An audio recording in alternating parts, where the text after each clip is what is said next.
Hi hello నమస్తే welcome back to our channel Money Blogs. అందరు ఎలా ఉన్నారు? నేనైతే చాలా బాగున్నాను. మీరు కూడా బాగుండాలని అయితే మనస్ఫూర్తిగా కోరుకుంటున్నాను. మనకి టెంపుల్లో ప్రసాదంగా పెట్టే పరమాన్నం ఇంట్లోనే రుచిగా చేసుకోవాలంటే ఎలా చేసుకోవాలో ఇప్పుడైతే చూపిస్తున్నాను.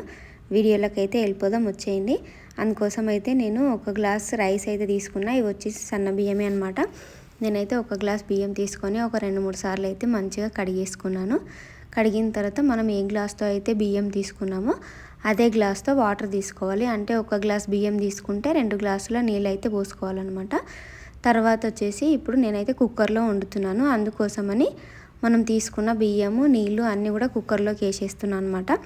మర్చిపోకండి, మనం ఒక గ్లాస్ బియ్యంకి 2 గ్లాసులు నీళ్ళైతే పోసినాము. కొంచెం ఎక్కువ వాటర్ పడుతుంది అంటే ఇంకొంచెం ఎక్కువ నీళ్ళు పోయండి, ఏం కాదు. స్వీటే కాబట్టి కొంచెం మెత్తగా ఉన్నా కూడా టేస్ట్ బాగుంటుంది అనమాట. సో ఒకవేళ నీళ్ళు ఎక్కువ పడితే ఇంకొంచెం ఎక్కువ పోసుకోండి, ఏం ప్రాబ్లం లేదు. ఇప్పుడైతే కుక్కర్ మూత పెట్టేసి 1 విజిల్ కానీ లేదంటే 2 విజిల్ కానీ వచ్చే వరకు అయితే ఉంచుకోవాలి మన రైస్ని బట్టి. తర్వాత ఇప్పుడు మనకి రైస్ రెడీ అయ్యే వరకు ఇంకొక స్టవ్ వెలిగించుకొని ప్యాన్ పెట్టుకొని 1 స్పూన్ నెయ్యి అయితే వేసినాను. నెయ్యి కరిగిన తర్వాత జీడిపప్పును అయితే ఫ్రై చేసుకుంటున్నాను. మీరు డ్రై ఫ్రూట్స్ ఇంకా వేరే వేసుకోవాలనుకున్నా కూడా వేసుకోవచ్చు. అదేవిధంగా ఎండు కొబ్బరి వేసుకున్నా కూడా టేస్ట్ బాగుంటుంది. ఇప్పుడైతే జీడిపప్పుని మంచి కలర్ వచ్చే వరకు అయితే ఫ్రై చేసేసుకోవాలి. ఈ విధంగా కలర్ అయితే రావాలన్నమాట. ఇప్పుడైతే వీటిని తీసి పక్కన పెట్టేసుకుందాము. మనకి జీడిపప్పు అయితే ఫ్రై అయిపోయినాయి. మన ఛానల్ ఎవరైనా ఫస్ట్ టైం చూస్తున్నట్టయితే ప్లీజ్ సబ్స్క్రైబ్ చేయండి. వీడియో నచ్చినట్టయితే ఒక లైక్ ఇవ్వండి.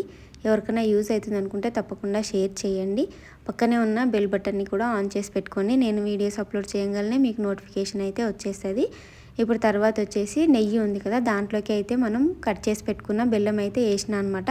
అంటే తురిమి పెట్టుకున్న బెల్లంని వేసేసిన. బెల్లం వచ్చి కరిగించుకోవాలి, అందుకోసమని నెయ్యిలోనే బెల్లం వేసేసిన. ఈ విధంగా అయితే రావాలి. మనకైతే కరిగిపోతే చాలన్నమాట, పాకం ఏం రానవసరం లేదు. మనకైతే బెల్లం కూడా ఇక్కడ కరిగిపోయింది. 2 విజిల్ తర్వాత రైస్ అయితే చూపిస్తున్నాను చూడండి. మనకి ఇక్కడ రైస్ రెడీ అయిపోయింది కదా, ఒకసారి మంచిగా కలిపేసుకొని మనం ముందే కరిగించి పెట్టుకున్న బెల్లం అయితే దీంట్లోకి వేసుకోవాలన్నమాట. సో నేను బెల్లం వేసే ముందు రైస్ అంతా ఉడికిపోయిందా లేదా అనేసి ఒకసారి అయితే మంచిగా కలిపేసి చూసిన అనమాట. తర్వాత వచ్చేసి మనం కరిగించి పెట్టుకున్న బెల్లం అయితే దీంట్లోకి యాడ్ చేసేస్తున్నాను. ఇక్కడ వచ్చేసి ప్లాస్టిక్ చాయ్ జాలి అయితే వాడకండి, ఎందుకంటే కాలిపోతుంది అనమాట. స్టీల్దే వాడండి. చూస్తున్నారు కదా, ఈ విధంగా బెల్లం అయితే కిందికి వచ్చేస్తుంది మంచిగా. మనం ఎక్కువ పాకం చేయాల్సిన అవసరం లేదు, జస్ట్ కరిగించుకుంటే సరిపోతుంది.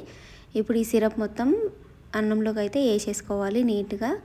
ఒకవేళ రాలేదనుకోండి ఈ విధంగా 1 స్పూన్ తీసుకొని రుద్దేస్తే మొత్తం అయితే కిందికి వచ్చేస్తుంది. తర్వాత వచ్చేసి మనం ఫ్రై చేసి పెట్టుకున్న జీడిపప్పులు కూడా వేసేసిన. బెల్లం వేసిన తర్వాత ఒకసారి మంచిగా కలిపేసుకోవాలి, ఎందుకంటే రైస్కి మొత్తం కూడా బెల్లం అనేది పట్టాలి కాబట్టి ఒకసారి మంచిగా అంతా బెల్లము అన్నము కలిసేలాగా అయితే కలిపేసుకోవాలన్నమాట. ఇక్కడైతే మనకు మొత్తం కలిసిపోయింది నీట్గా. చూడండి, ఈ విధంగా అయితే కలిపేసుకోవాలి మొత్తం.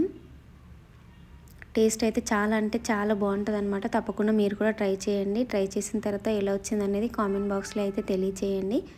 సో ఇక్కడ మనకి బెల్లము అన్నము కలిసిపోయింది కదా, ఇప్పుడు వేడి చేసి పెట్టుకున్న పాలు అయితే వేస్తున్నాను కొన్ని.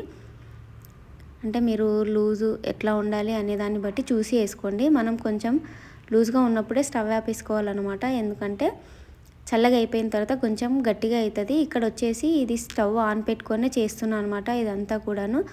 అంటే మనకి రైస్ రెడీ అయిపోయింది కదా, మనం బెల్లం సిరప్ వేసినప్పుడు స్టవ్ ఆన్ చేసుకొని సిమ్లో పెట్టుకొని ఇదంతా చేసుకోవాలన్నమాట ప్రాసెస్ అనేది.